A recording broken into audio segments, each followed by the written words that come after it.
साहेब बंदगी। काल के दूत मनुष्यों को इतना भ्रमित कर रहे हैं कि मनुष्यों की बुद्धि भ्रमित हो चुकी है, क्योंकि जो काल के दूत हैं तो वो सतगुरु बने बैठे हुए हैं। तो मनुष्यों को मालूम नहीं है कि सतगुरु कौन है और छठवां गुरु कौन है। तो छठवें गुरु को सतगुरु माने बैठे हुए हैं और वो छठवें गुरु हैं काल के दूत। तो वो काल के दूत ऐसा ज्ञान देते हैं कि मनुष्यों की बुद्धि भ्रमित हो जाए और जे कुछ है सो मुझको ही परमात्मा समझने लगें। तो खुद को परमात्मा समझते हैं ये काल के दूत छठवें गुरु। तो अब जो छठवें गुरु हैं जो कैसे हैं, तो कबीर साहब ने कहा है कि प्रथम गुरु पिता और माता जो रजवी रच के हैं दाता, और दूजे गुरु मनसा दाई जो गर्भवास से बंद छुड़ाई, और तीजे गुरु जिन धरिया नामा ले ले नाम पुकारे गामा,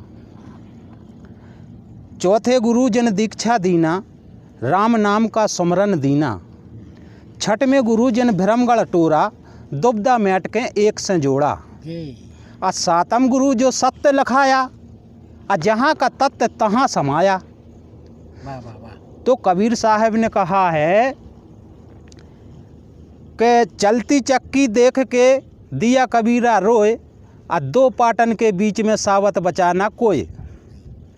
फिर कहा उनने कि चलती चक्की देख के दिया कबीरा हंसाए, और जो खीले लग गया तो वो की पिसे बलाए। तो खीले का मतलब क्या हुआ कि छठवें गुरु ने एक परमात्मा से जोड़ दिया, उस खीले से लगा दिया। तो वो छठवां गुरु है। साहब सीधी सीधी साफ बात कर रहे हैं कि छठवें गुरु जिन भ्रमगढ़ टोरा दुबदा मैट के एक से जोड़ा, यानी एक परमात्मा से जोड़ दिया, ये यानी उस खीले से लगा दिया तुम्हें। तो उन्होंने कहा कि चलती चक्की देख के दिया कबीरा हंसाए, और जो खीले लग गया तो वो की पिसे बलाए। तो फिर उनने कहा कि तुम्हें छठवें गुरु ने एक से तो जोड़ दिया, एक परमात्मा से तुम्हें जोड़ दिया। तो फिर उन्होंने असली बात बताई कबीर साहब ने कि खीले लागे क्या हुआ नकटा बूचा होए, बिल्कुल। और पूरन गुरु का तब जानिए कि वो चटके बाहर होए। तो वो चटके बाहर कौन करवा सकता है? सतगुरु ही करवा सकता है, छठवां गुरु नहीं करवा सकता है। जिस गुरु ने एक परमात्मा से जो जोड़ दिया तो वो छठवां गुरु है। सातवां गुरु वो है जिसने उस एक से अलग कर दिया, वो है सातवां गुरु, उससे कहते हैं सतगुरु।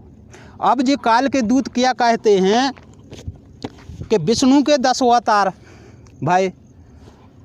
तो राम ने मर्यादा को करो काम, परशुराम ने क्षत्रियों संहार करो धरती विहीन कर दई, और वामन रूप ने 3 पग में धरती नाप लाई।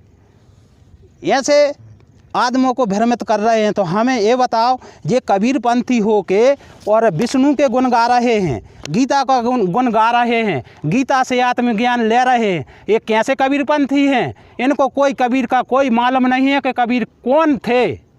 तो उनको ये नहीं मालूम कि सतयुग में सत सुकृत कहिए त्रेता नाम मुनिंद्रा, और द्वापर में करुणामय कहिए कलयुग नाम कबीरा। तो क्या इनने अवतार नहीं दिया कि जे समझावे नहीं आए कि इनने आत्मज्ञान नहीं दिया कि इन अवतारों में? वो नहीं दिया है अवतारों में। तो उनने कैसा दिया? उनने संगार करके दिया, और इनने ज्ञान से दिया। तो ज्ञानी बड़ा हुआ कि संगार बार बड़ा हुआ? ज्ञानी बड़ा है। तो काल के दूत ऐसे ऐसे भ्रमित करते हैं। तो चलो साहब की वाणी सुनते हैं अपन। कबीर साहब कहते हैं कि राम गुण न्यारो न्यारो न्यारो। तो कबीर साहब इसमें 3 बार न्यारो न्यारो कह रहे हैं कि राम गुण न्यारो न्यारो न्यारो। तो इसका मतलब क्या हुआ? आदमी समझ लेता है कि राम का गुण न्यारा है, एक ही बार समझ लिया, जबकि साहब ने 3 बार कहा है कि राम गुण न्यारो न्यारो न्यारो। तो जब उनने 3 बार कहा है तो 3 में कुछ भेद होगा। बिल्कुल, जब तो कही 3 बार, जब तो उनने 3 बार कही। फिर कहिए अबूझा लोग कहाँ लो बूझे, बूझनहार विचारो। तो जो अबूझा है यानी जो बूझ नहीं सकता, जिसको ज्ञान नहीं है, जिसको विवेक नहीं है, तो वो 3 बार को एक ही बार समझेगा। इस वजह से वे कह रहे कि अबूझा लोग कहाँ लो बूझे, अब बूझनहार विचारो। जो बूझवे वारो है, जो विवेकी है, वो पूछेगा कि ये 3 बार आई है कि 1 बार है। एक बार है। फिर कहते हैं कितने रामचंद्र तपसी भये, जिन भी अंत ना पाया। जो अंज काल के दूत कहते हैं कि राम ने अवतार धर के मर्यादा सिखाई है। तो यहाँ साहब साफ साफ कह रहे हैं कि कितने रामचंद्र तपसी से भय हैं, जिन यह जग बिटमाया, और केते कान्हा भय मुरलीधर, तिन भी अंत ना पाया। वाह, तो उन्होंने भी अंत नहीं पाया है। और ये काल के दूत उनको सर्वश्रेष्ठ बता रहा है कि कृष्ण ने आत्मज्ञान दिया है गीता में। अरे जब उनने कोई अंत ही नहीं पाया तो वो क्या ज्ञान देंगे, आत्मज्ञान देंगे। आत्मज्ञान तो सत सुकृत साहब ने सतयुग में दिया, त्रेता में मुनिंद्र साहब ने आत्मज्ञान दिया, द्वापर में करुणामय साहब ने आत्मज्ञान दिया, कलयुग में कबीर ने आत्मज्ञान दिया।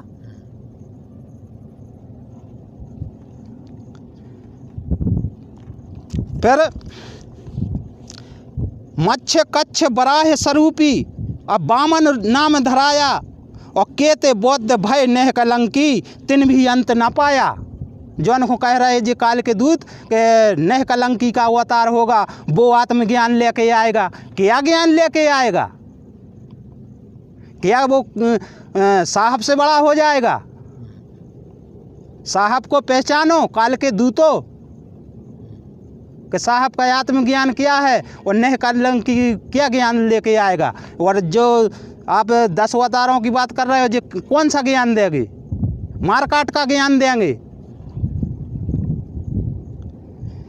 केतक सिद्ध साधक सन्यासी, जिन भी वनवास बसाया, और केते मुनि जन गोरख कहिए, तिन भी अंत न पाया। और जाकी गति ब्रह्मा नहीं जाने, शिव संगात खारे, और ताके गुण नर कैसे पाहो, कहें कबीर पुकारे।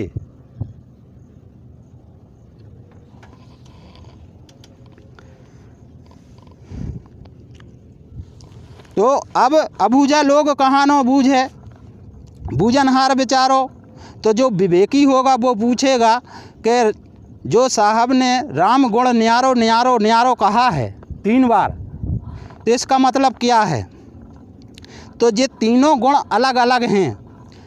राम, तो राम ये नहीं समझ लेना कि दशरथ पुत्र राम, एक राम दशरथ का बेटा, एक राम घट घट में लेटा, और एक राम ने जगत पसारा, एक राम जगत से न्यारा, 4 राम हैं। तो साहब जो कह रहे हैं राम की बात, तो वे दशरथ के राम की नहीं कह रहे हैं। वो कह रहे हैं जो राम अपन में रमा है, रमता राम रमन्या, उस राम की बात कर रहे हैं। तो परम पुरुष श्री राम हैं, तिनके गुण न्यारे न्यारे हैं। यहाँ 3 बार जो कहा, तासे साहब कहते हैं कि माया के गुण, और जीव के गुण, और ब्रह्मा के गुण, ये हैं 3 बेर। माया है तो एक माया का गुण है, और एक जीव का गुण है, और एक ब्रह्म का गुण है। ब्रह्म यानी परमात्मा, जो रमता राम है, रमन्या राम है, वो ब्रह्म है। और माया जो अपन को जे इन आँखों से, इन चक्षुओं से दिख रहा है, जहाँ तक ये माया है, काया ही माया है। तो माया का गुण अलग है, पार ब्रह्म का गुण अलग है, और जो जीव है, जो इस समय बोल रहा है, ये जीव अलग है। तो ये जीव का गुण अलग है।